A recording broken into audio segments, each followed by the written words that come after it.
میرا یہ دوسرا سیشن ہے، اس سے پہلے بھی ایک بار یہاں آنے کا اتفاق ہوا۔ جب سے چغتائی پبلک لائبریری کے ایکٹیو پروگرامز میں نے دیکھنے شروع کیے تو میں خود ایک سرکاری ادارے سے میرا تعلق ہے، اور لائبریری میری عموماً جو میری سروس ہے تقریباً چند ایکسیپشنز چھوڑ کے گورنمنٹ سیکٹر یا پبلک سیکٹر کی اداروں کے ساتھ ہی ہے۔ تو چغتائی پبلک لائبریری کا جب انیشیٹو اور ان کے کام سامنے آنا شروع ہوئے تو میں ہر اپنی گفتگو میں، خواہ وہ ٹی وی پہ ہے، کسی چینل پہ ہے، کسی گیدرنگ میں ہے، چغتائی پبلک لائبریری کا نام آ جاتا تھا زبان کے اوپر کہ یہ ایکٹیویٹیز وہاں جاری ہیں، جو میں یہ سمجھتا ہوں کہ یہ پرائیویٹلی یہ کام کر رہے ہیں، جبکہ یہ پبلک پرائیویٹ پارٹنرشپ میں شاید اور زیادہ بہتر، اور زیادہ بڑھ کر اور تیزی سے کے ساتھ ہو سکتا تھا۔ تو ہم پبلک سیکٹر اور گورنمنٹ سیکٹر سے امید کرتے ہیں کہ وہ اس طرح کی پارٹنرشپس جو ہیں اور اس طرح کے انیشیٹو لیتے رہیں گے۔ زید صاحب نے ابھی بتایا میرے بارے میں، کوئی بہت خاص چیزیں نہیں ہیں، لیکن کتاب سے میں بہت کم عمری میں جڑ گیا تھا۔ ابھی مجھے اپنے پروفیشن کے بارے میں، اپنے انٹرسٹ، باقی انٹرسٹ کے بارے میں شاید اتنا نہیں پتا تھا، اور اس سے جڑنے کی شاید یہ وجہ تھی کہ میرے گھر میں ایک ایسا ماحول پہلے سے موجود تھا۔ میرے والدین، خاص طور پہ والدہ اور نانا، وہ کتاب بینی ان کا ایک بہت زیادہ شوق تھا، تو گھر میں کتابیں موجود ہوا کرتی تھیں۔ تو بچپن میں جیسا سب ہوتا ہے، وہ پریوں کی اور جادو کی کہانیاں اور طلسم ہوش ربا اور داستان امیر حمزہ کے جو بچوں کے وہ ہوتے ہیں، اور تعلیم و تربیت، نونہال، پھول وغیرہ کے رسائل، یہ سارے چلتے تھے۔ اور آہستہ آہستہ ہم اس سے جو ابن صفی اور اس طرح کی چیزوں پہ آئے، اور اس کے بعد غالب منہ کو لگا، اور پھر وہ چھٹا ہی نہیں، ظالم ایسا ہے۔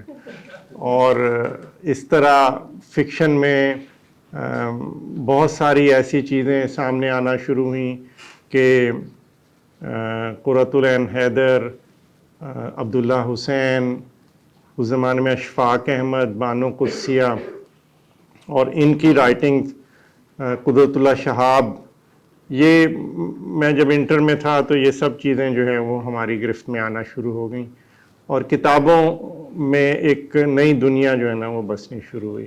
اور میں اب بھی سمجھتا ہوں، پڑھائی میں شاید میں بہت اچھا نہیں تھا کبھی بھی، اور کوئی اتنا انٹرسٹ بھی نہیں تھا، لیکن کتابوں نے مجھے اپنا پروفیشن واضح کرنے میں بہت مدد دی کہ مجھے کیا کرنا چاہیے۔ تو اس وجہ سے جب میرے پاس اس طرح کا ایک موقع آیا تو میں نے لائبریری سائنس کو پریفر کیا، باوجود کہ میری ایڈمیشن کچھ اور ڈپارٹمنٹس میں بھی ہو گیا، انگریزی میں ہو گیا، ایم اے انگریزی میں بی اے کے بعد، اور میس کمیونیکیشن میں ہو گیا، لیکن بھاولپور میں میرا ایڈمیشن لائبریری سائنس میں ہو گیا۔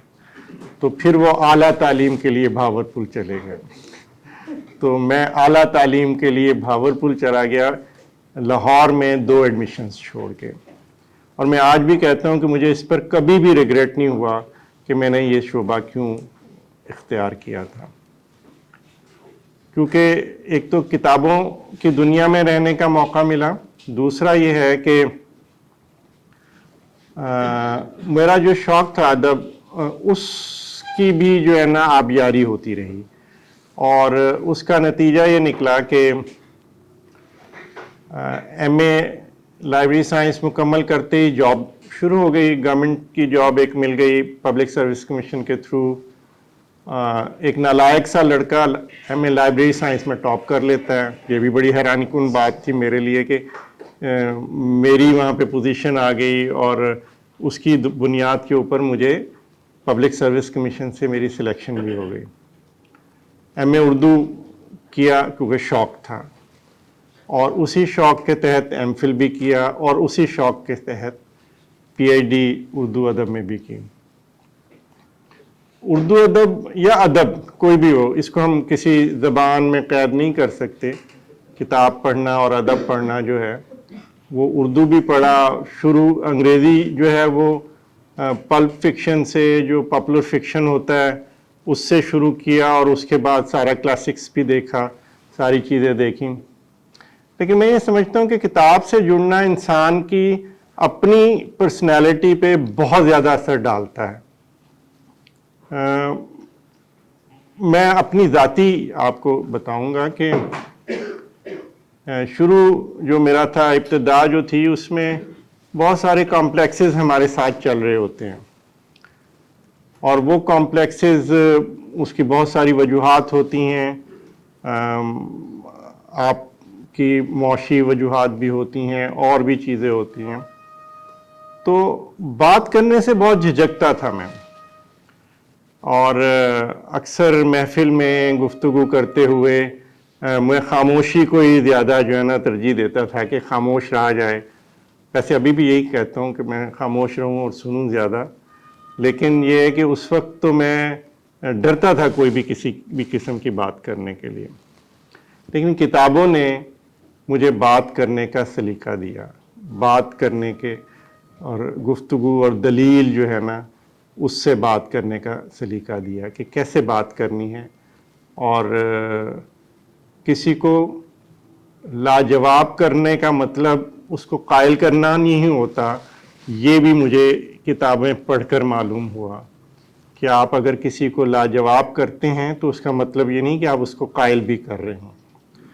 تو قائل کرنے کے لیے آپ کو اس گفتگو کے ساتھ عمل بھی دکھانا ہوتا ہے۔ تو یہ چیزیں آہستہ آہستہ آہستہ بحث میں پڑھ کے بات کرنا، یہ ساری چیزیں مجھے ادب نے بتائیں، لٹریچر نے بتائیں۔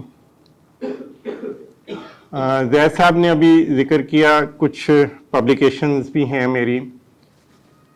شروع میں مجھے طنز و مزاح بہت پسند تھا، اور ایک سب کو ہے پطرس کے مضامین آپ پڑھتے ہیں، پطرس سے شروع ہوا سلسلہ، اور مشتاق احمد یوسفی ہمارے اس دور کے، کیا ہر دور کے، میرے خیال میں ان سے بڑا مزاح نگار کوئی نہیں پیدا ہوا۔ لیکن درمیان میں ایک اور مزاح نگار ہے جس کے بارے میں لوگ بہت کم جانتے تھے، اس کا نام ہے کنہیا لال کپور۔ کنہیا لال کپور گورنمنٹ کالج میں انگریزی ادب کے وہ تھے طالب علم، اور پطرس بخاری کے شاگرد تھے۔ تو پطرس بخاری سے انہوں نے بہت زیادہ اثر قبول کیا، اور ان کی پاکستان بننے سے قبل 2-3 کتابیں آ چکی ہیں، سنگ و خشت وغیرہ اس طرح کی کتابیں تھیں۔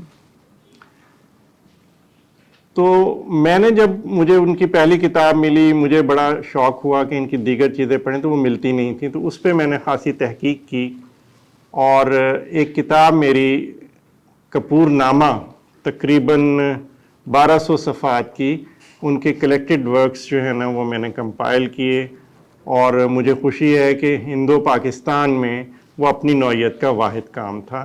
آج بھی انڈیا سے بھی اور یہاں سے بھی جو انڈیا کے بھی ریسرچ اسکالرز ہیں وہ اسی کا حوالہ دیتے ہیں۔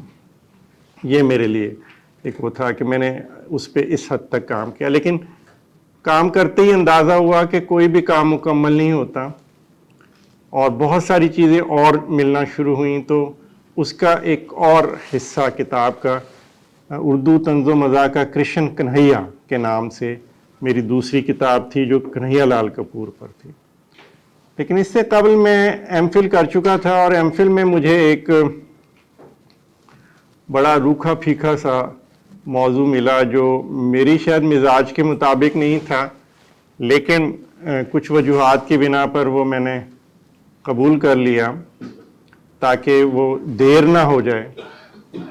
تو وہ تھا ایک دینی نثر پہ، مولانا امین احسن اصلاحی کی نثری خدمات۔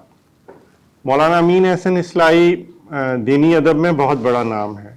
تدبر قرآن، ان کی تفسیر، جو بڑی تفاسیر ہیں اردو کی، ان میں ایک سمجھی جاتی ہے، معرف القرآن کے ساتھ، تفہیم القرآن کے ساتھ تدبر القرآن کو بھی بہت بڑا ایک نام ہے ان کا۔ ان کی دیگر تصنیفات بھی ہیں، لیکن کسی عالم کی نثر کو ایویلویٹ کرنا ادب کے پیرائے میں بہت مشکل کام ہے۔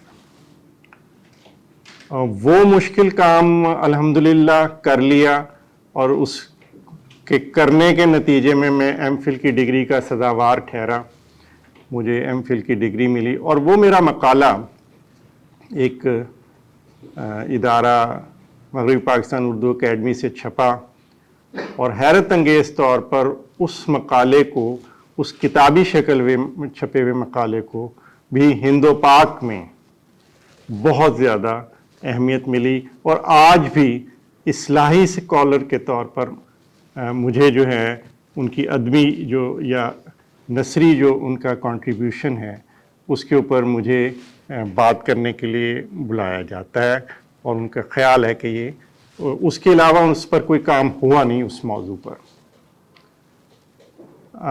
جب میں نے پی ایچ ڈی کا ڈول ڈالا اور پی ایچ ڈی کا مجھے شوق ہوا کہ یہ بھی کام کر لیا جائے، تو اس وقت بھی موضوعات بہت سارے سامنے تھے۔ اس سے پہلے میں کنہیا لال کپور پر کام کرنا چاہتا تھا جب ایم فل میں، تو وہ بوجوہ مجھے نہیں مل سکا، کنہیا لال کپور کا جو ٹاپک تھا، اور اس کا وجہ سے مجھے امین احسن اصلاحی صاحب کی نثری خدمات پر کام کرنا، لیکن اس شوق کو بھی میں نے نہیں چھوڑا۔ انسان پہلی محبت تو نہیں بھولتا نا، بعد میں 10-12 کر لے، تو وہ جو پہلی محبت تھی کنہیا لال کپور کے ساتھ وہ آج بھی قائم ہے، اور اللہ کا شکر ہے کہ میں یہ سمجھتا ہوں کہ اس پہ میں نے محبت کا حق جو تھا وہ ادا کیا ہوا ہے۔ پی ایچ ڈی کے دوران موضوع جو میرے لیے طے ہوا وہ تھا اردو میں ایک رسالہ نکلا تھا 1901 میں، مخزن، اور مخزن جو تھا وہ ٹرینڈ سیٹر تھا، کیونکہ وہ جو دور تھا وہ ایک سیاسی بیداری کا دور تھا بر صغیر میں، اور اس میں ہماری جو صحافت تھی اس کے اوپر زیادہ تر ایک مقصدیت طاری تھی، جو چاہے وہ ادبی تھے وہ کسی نہ کسی طرح سے ایک سیاسی اس کو کر رہے تھے، یا مذہبی اس کے اوپر چھاپ لگی ہوئی تھی۔ تو سر شیخ عبد القادر جو پنجاب لیجسلیٹو کونسل کے پہلے مسلمان پریزیڈنٹ، جس کو سپیکر کہتے ہیں آج کل، وہ بھی رہے، اور منسٹر ایجوکیشن بھی رہے کسی دور میں۔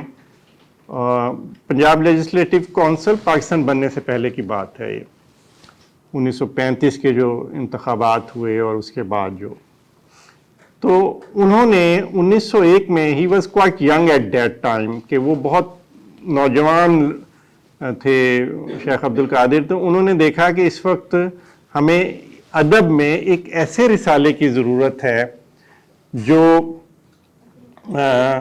پوری طرح سے ادبی جو ہے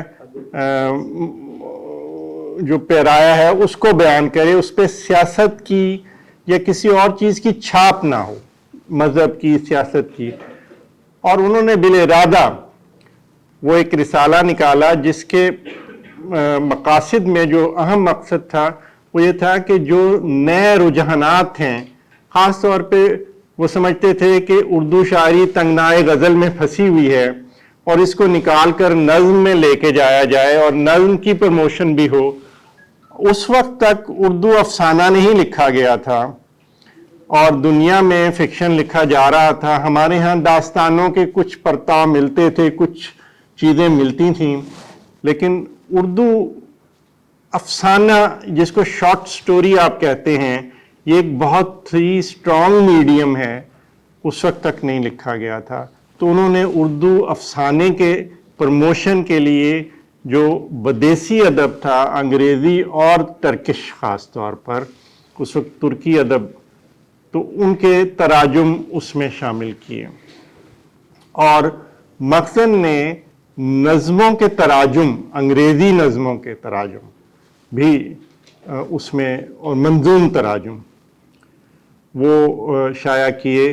اور سب سے بڑھ کر بات زید صاحب یہاں موجود ہیں کہ کیونکہ وہ اقبال اسکالر ہیں، تو اقبال کی پبلکلی لانچنگ جو ہے وہ مخزن کے ذریعے ہوئی. 1901 اپریل میں پہلا شمارہ نکلا اور اقبال کی بانگ درا کی پہلی نظم جو ہمالہ کے نام سے ہے وہ کوہستان ہمالہ کے نام سے مخزن میں چھپی تھی.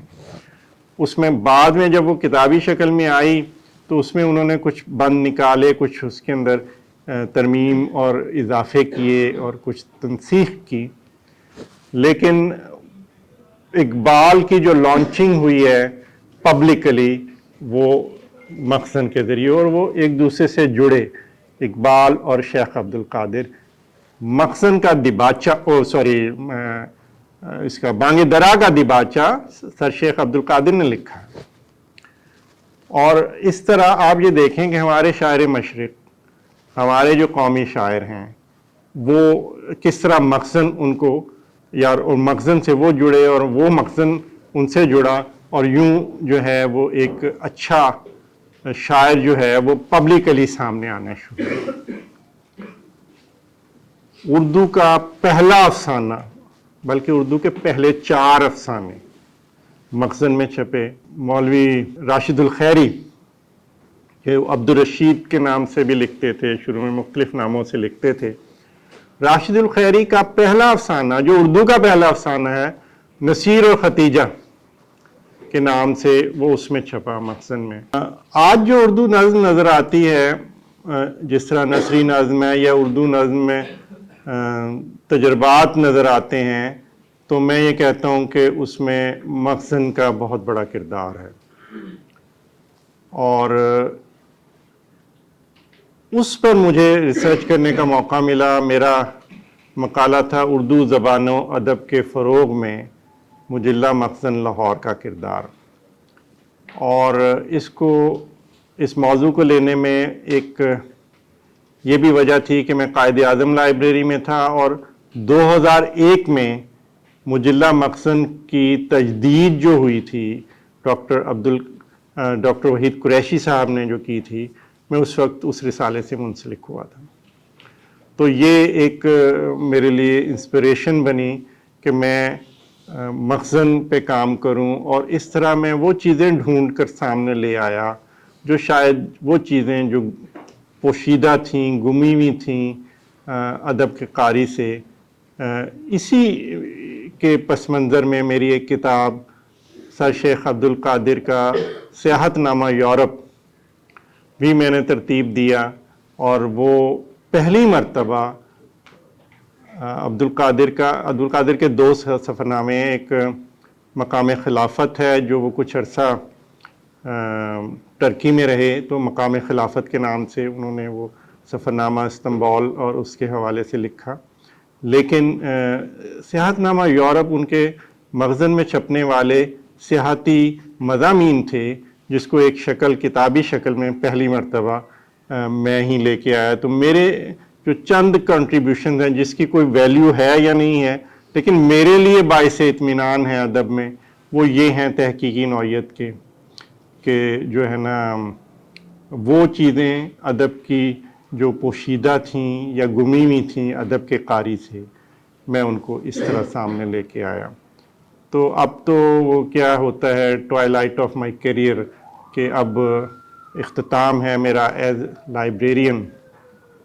لائبریری میں بھی اللہ کا شکر ہے کہ شاید اس کی وجہ بھی یہی تھی کہ میں لائبریرین تھا، تو میں ایک اچھا اردو ادب کا محقق بھی بنا، اور جو جتنے چیزیں ہوتی ہیں اس تک رسائی بڑی آسانی سے ہو جاتی ہے ایک لائبریرین کی بنسبت ایک دوسرے اسکالر کے، کہ مجھے بیٹھے بیٹھے رابطے کرنے سے ہر چیز میسر آ جاتی تھی، چاہے وہ انڈیا کے کسی کتب خانے میں پڑی ہے، یا وہ اردو سینٹر شکاگو یونیورسٹی کی لائبریری میں پڑی ہوئی ہے، یا وہ پاکستان کی کسی بھی لائبریری میں پڑی ہوئی ہے.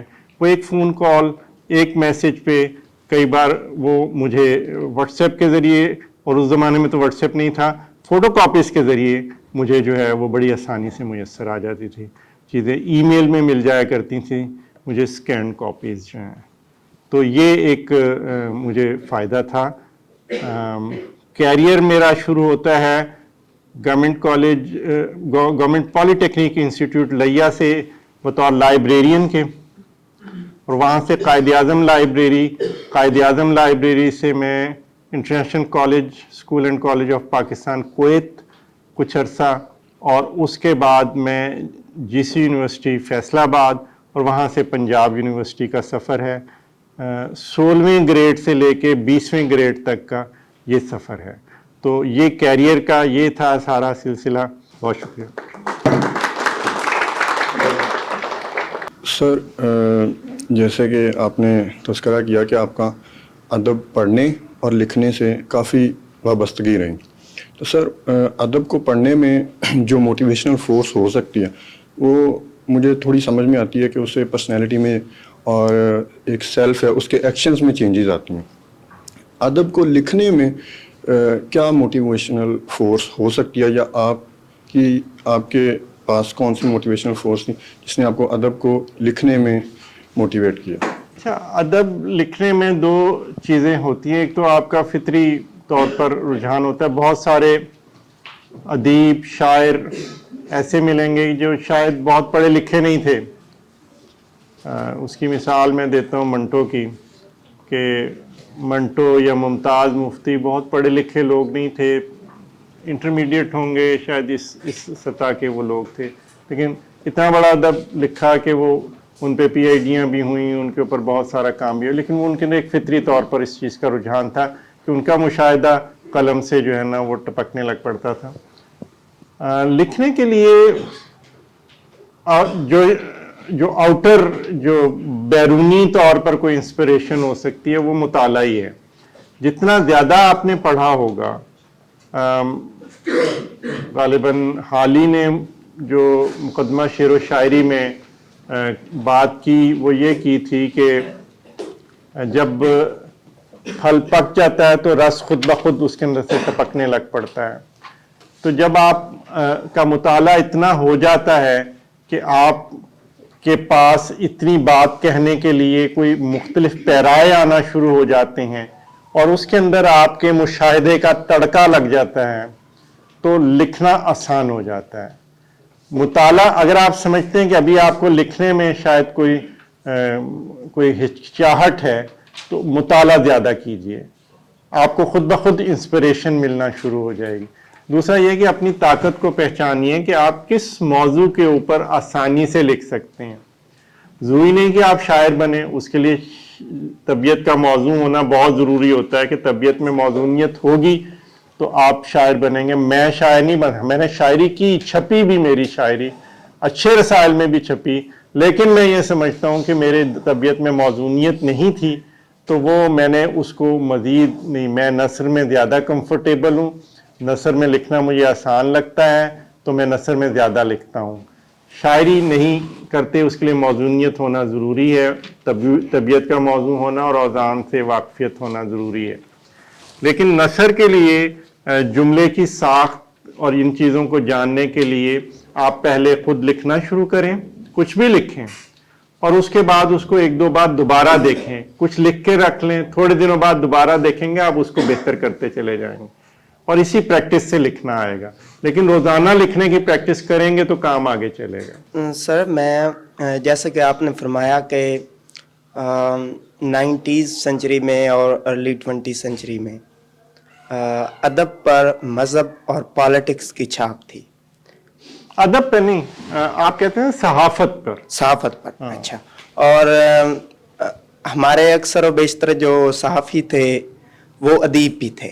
جی جی جی جی, وہ لٹریچر میں ان کا ایک نام ہے. تو میرا خیال ہے کہ جو ادب ہے اس کے مقاصد میں عوام الناس کو شعور دینا اور وقت کی ضروریات کے مطابق ایک ڈھال بنانا اور ایک رستہ بنانا اور نئے نئے رستے کھولنا ہے. اگر ادب پہ مذہب اور سیاست کو نکال دیا جائے تو پھر ادب کا مقصد کیا رہتا ہے؟ اور اگر ادب ہمیں سیاست اور مذہب کو سمجھنے میں کارآمد ثابت نہیں ہوتا تو پھر میرا خیال ہے کہ عملی جو پیرامیٹرز ہیں لائف کے اس میں سے ہم نکل جاتے ہیں، کیونکہ سیاست جو ہے وہ عملی ایک رخ ہوتا ہے زندگی کا۔ اگر ادیب، شعراء اور تمام جو لٹریچر سے وابستہ لوگ ہیں وہ لوگوں کو، عوام الناس کو ایک پریکٹیکل لائف کے متعلق آگہی نہیں دیں گے، اور اگر مذہب کا جو ریشنل اپروچ ہے اس کے متعلق نہیں بتائیں گے تو میرا خیال ہے کہ جو ایک بڑا مقصد ہے ادب کا وہ خالی رہ جائے گا۔ سر اس پہ کومنٹ کی۔ بہت اچھی بات کی، مجھے بڑی خوشی ہوئی۔ اس میں ایک چیز کی وضاحت یہ میں کر دوں کہ بہت بڑے بڑے ادیب ظاہر ہے، مولانا ظفر علی خان تھے، سورش کاشمیری بعد میں بھی رہے، جو صحافی بھی تھے، محمد علی جوہر تھے، سر سید احمد خان نے بھی ایک اپنی پوری موومنٹ جو ہے وہ صحافت کے ذریعے چلائی۔ تہذیب الاخلاق تھا، کامریڈ تھا مولانا محمد علی جوہر کا، مولانا ظفر علی خان زمیندار کتنے عرصے جو ہے نا وہ نکالتے رہے اور اس سے وہ ایک اپنی پوری کاز کی جنگ لڑتے رہے۔ یہ آپ کی بات بالکل درست ہے۔ میں یہ کہہ رہا ہوں کہ مخزن جب نکلا، میں اس کو ایڈوکیٹ نہیں کر رہا، ایڈوکیسی نہیں ہے اس کی، اس وقت اس چیز کی گنجائش موجود تھی کہ خالصتاً، کیونکہ رومانوی اس وقت دور تھا کلاسیکیت سے رومانویت کی طرف آ رہا تھا، تو یہ وہ دور تھا جس کے اندر انہوں نے یہ کلیم کیا اپنے مقاصد میں کہ ہم جو ہے نا ان سے بچ کر، اور مخزن کو کہا جاتا ہے کہ وہ خشت اول تھی اردو ادب میں رومانوی تحریک کا آغاز ہوتا ہے۔ اس کے بعد آپ دیکھیں بڑا سٹرانگ جو ادب میں سلسلہ آیا وہ آیا ترقی پسند ادب کا، اور وہ پوری طرح سے ایک تحریک سے جڑا ہوا تھا رومانوی تحریک کے بعد۔ آپ اس کو نظر انداز نہیں کر سکتے رومانوی تحریک کو، اس لیے کہ بہرحال وہ دور تھا جس میں مطلب میں یہ سمجھتا ہوں کہ ایک بچہ، آپ کا سگا بچہ کیوں نہ ہو، جو سگا بچہ، سگی اولاد جو جب مسلسل روتی رہے گی نا تو بندہ پھر ایک چپیڑ ہور مار دینا انہوں۔ مسلسل احتجاج، مسلسل جو ہے نا وہ ایک وہ چیز وہ کرختگی ضرور پیدا کر دیتی ہے ادب میں، ادب کے جو باقی پہلو ہیں وہ نظر انداز ہو جاتے ہیں، تو اس کو بہرحال برقرار رکھنا چاہیے۔ فیض احمد فیض کی کیا کامیابی تھی؟ اس کی کامیابی یہ تھی کہ اس نے کلاسیکیت سے اپنی جو ترقی پسند شاعری ہے اس کو ایسے آپس میں گوندھا کہ آج بھی فیض کی شاعری جو ہے وہ مانی جاتی ہے، پڑھی جاتی ہے۔ تو ادب میں سے خالص ادب نکال کے سوائے مقصدیت کو اگر رکھ دیا جائے، سر سید احمد خان پر بھی تو یہی کہا جاتا ہے نا کہ ان کی نثر مقصدیت سے مملو ہوتی تھی اور اس وجہ سے بوجھل ہو جاتی تھی نثر ان کی نثر عمومی طور پر اتنی نہیں پڑھی جاتی تھی۔ تو اس لیے ادب کو یکسر خارج کر کے مقصد کو رکھ دینا، وہ شاید ایک صحافیانہ نثر تو بن جائے گی، صحافیانہ تحریر تو بن جائے گی، ادب نہیں رہے گا۔ اس میں سے مقصد کو طریقے کے ساتھ لے کے چلنا ہوگا، ادبی جو پیرائیں ہیں ان کو برقرار رکھتے ہوئے۔ تو یہ کام مقصد نے کرنے کی کوشش کی تھی، لیکن سارا نہیں ایسا ہوا، وہ بھی اپنے حالات سے کہیں نہ کہیں، کیونکہ 3 دربار نمبر نکالے اس نے۔ اب 3 دربار نمبر کیا تھے یہ آپ ذرا دیکھیں کہ ہندوستان کا بھی وہ، کیونکہ اس وقت ہم ایک کالونی کی صورت تھے، انگریزوں کا قبضہ تھا، تو انگلستان کے بادشاہ کی جو تاج پوشی تھی اس پہ یہاں دربار منعقد ہوئے تھے، تو مخزن نے بھی دربار نمبر نکالا تھا۔ ایک طرف وہ یہ کہہ رہا ہے کہ ہم سیاسی کوئی نہیں کریں گے، لیکن دوسری طرف وہ دربار نمبر بھی نکال رہا ہے، تو وہ اس سے اپنے آپ کو نہیں بچا سکا, کہیں نہ کہیں اس پہ آیا. لیکن جو پولیٹیکل موومنٹ تھی اس وقت, جو بیداری کی تھی, 1906 میں غالباً بنی ہے مسلم لیگ جی, تو وہ کنٹینیوشن ہے, وہ وہاں سے بچتے بچاتے ہی نکلتے چلے گئے, اس میں نہیں انوالو کیا کسی بھی طرح سے اپنی اس کے اندر. تو مخزن کو بہرحال اصناف کے حوالے سے اور ادب کے جدید جو پہلو تھے ان کے حوالے سے مخزن کا یہ کنٹریبیوشن ہمیشہ رہا ہے. سر میرا جو کوسچن ہے وہ کرنٹ کانٹیکسٹ میں ہے, جو ہمارا اے آئی ریولیوشن ہے, اس پیریڈ میں جو ہے وہ لائبریریز کا کیا فیوچر ہوگا اور کریٹیو رائٹرز کا کیا فیوچر ہوگا, اس کے کانٹیکسٹ میں جو ہے نا آپ ذرا انلائٹن کر دیں. Thank you. یہ بھی بڑا اچھا سوال ہے. یہ جو ہم جب پڑھتے تھے نا 1990 کی دہائی تھی تقریباً, اس وقت کمپیوٹر نیا نیا آیا تھا اور اس وقت یہ حالات تھے کہ اس کو ہاتھ نہ لگائیں اس میں وائرس آ جاتا ہے.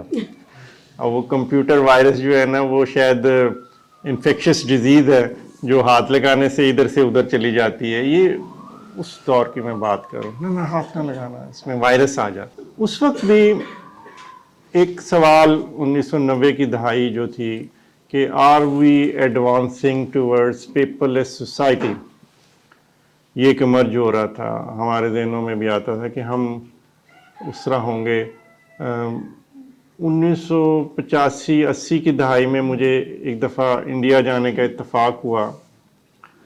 اس وقت میں طالب علم بھی تھا, تو وہاں پہ کمپیوٹر سائنسز کے ادارے باقاعدہ اسٹیبلش ہو چکے ہوئے تھے, اور وہ اس کو جو ہے نا وہ کہتے ہیں. ہمارے ہاں بھی اویئرنیس نہیں آ رہی تھی اس حوالے سے.